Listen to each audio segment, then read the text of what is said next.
So I've got 3 solar people I'm working with right now. Right. And so everything's NDA and everything like this, but one's a commercial guy trying to get into residential. One's a guy that does only residential in California, is looking to expand. And one's a guy that's looking to sell his business, and he's doing really, really, really well, and he needs to raise capital. The first one I mentioned, though, that's running the residential company and trying to grow, they are at somewhat the infancy stage, similar to where you guys are, probably a year or two advanced. They did 7 million last year in sales. So my first year in doing solar, I was in North Carolina. When I opened, it was like the best market to be in.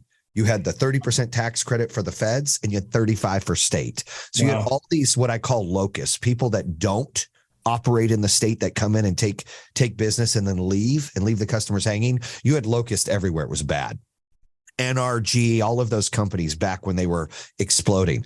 And I left the home security business because I got tired of it and I was excited about solar. Todd Peterson was a friend of mine. He was a mentor. I was like, dude, I want to do what he did. I want to leave this platform and go into solar. And so when we did, I wasn't ready for that. Like, you guys are selling software. I was used to selling paper. Like, I was used to selling home security, ADT, Brinks. Like, we sign you up, we install you, we get paid, 2 days from now. I wasn't used to, we signed somebody up, we pay for marketing, we signed somebody up, and I'm waiting like 2-3 months to get paid when it's installed. Like, it was a cash problem. Okay. And I had to take all the money I made from the first few businesses I sold and sell my house to put it into it and not get paid for almost 2 years. So it was a humbling, hard experience that I had to go through. And I was running appointments at the beginning. Like, for like 6 months, 8 months, I was the one running the appointments. But here's why I went into it a little different than what most people would have done. My first home security company I built was all door knocking, van teams, like pulling up with the whole wrapped car, people knocking on the door, getting interest, having this van manager come close the deal. That's what I built. That was great. But it was 2005 to like 2010. That was cool. You can't do that now, in my opinion. People don't want you to bother them at their door. Then the second venture, for about 2 years, I owned a call center in Pakistan. I owned a call center in China, and we did all telemarketing. And we had call centers everywhere where we'd buy data and we would call all these people. And it was a telemarketing, monster, but we didn't know much about telemarketing. So every time we turned around, we were getting lawsuits from professional plaintiffs that had 100 phone numbers. And they're like, I'm on the DNC, pay me $5,000 or we're suing you. And that became a nightmare. So those were real big pain points for me in that industry, where when I opened solar, I said, look, I'm never going to deal with door knockers again, because I don't like the kind of people they are. Meaning, like, after they make money, they disappear. Like, they're gone all weekend. They don't show up Monday, and you're handcuffed to them for them to help keep your company growing.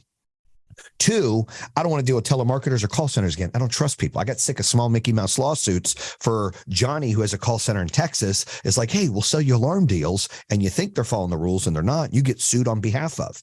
I was like, I'm done. We're controlling everything.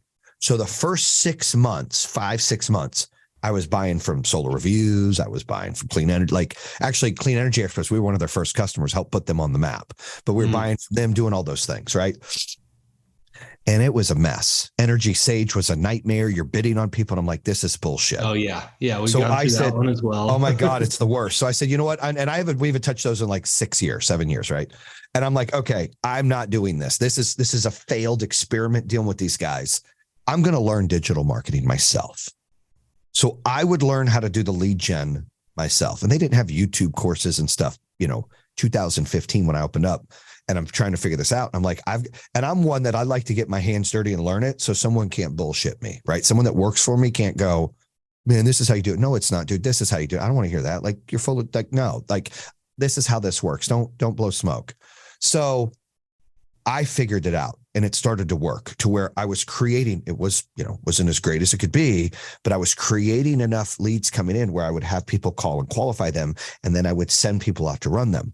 So what it meant is, and we were the first company in solar really doing this, everybody was door knocking, is I had the gold. I had the gold because I didn't have to hire a hunter to go get it. I had to hire a farmer to take this appointment and farm the deal, educate the consumer, see why they're there, why solar is important to them. What are their buying remarks? What are their pain points? What's their excitement? And I trained and helped build this thing. Like, when you go into a home, Customers don't want to be sold. They want to be empowered to make a decision. So you give them the education and you lay everything out there, and then you let them make that decision. So I figured out that not only was this a good experience for the consumers, it was a good experience because then I didn't have to hire salespeople. I could hire teachers. We've hired lawyers because they made more money running appointments than they did doing law. We hired loan officers. We hired normal people that as long as they could, have a great conversation and they can educate a consumer, that was it, right? So contrary to what half the world thinks Pink Energy did all these bad things and half the world thinks truly we had a full compliance team, a full legal team. Everything was TCPA compliant. We had audited financials for 5 years. We did everything the right way. Our proposals, we were expensive, but we offered energy efficiency. We installed ourselves like you guys are doing that costs more, American made panels, all the financing's built in. So we did all those things the right way until we didn't. That's why we had the A+ for 8 years. And that's why we did 5 NFL stadiums. I was big on integrity and making sure we gave a 10-day cancellation period for consumers, not 3, not 5, not 7, 10. So all the consumers that raised their hand and loved us, they picked us because we were the best. When the shit hit the fan and we all of a sudden had 10,000 customers that had an update on their system that turned them off, and we didn't know for 4 or 5 months this was happening. We went from 800 phone calls to 30,000. We couldn't get out of the tidal wave of the shitstorm that happened. That was one of the biggest failures, was not having a backup, a secondary company on our inverters and our batteries.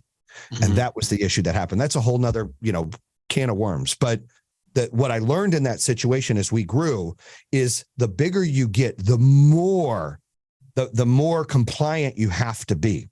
What would happen was we would run ads under Pink and Power Home that would draw them in, and we'd build a brand. And so at first it's a little expensive because you're creating brand awareness and people are learning who your company is. But we were going into states, gentlemen, that nobody was doing solar. So it was really hard, but we were creating a marketplace.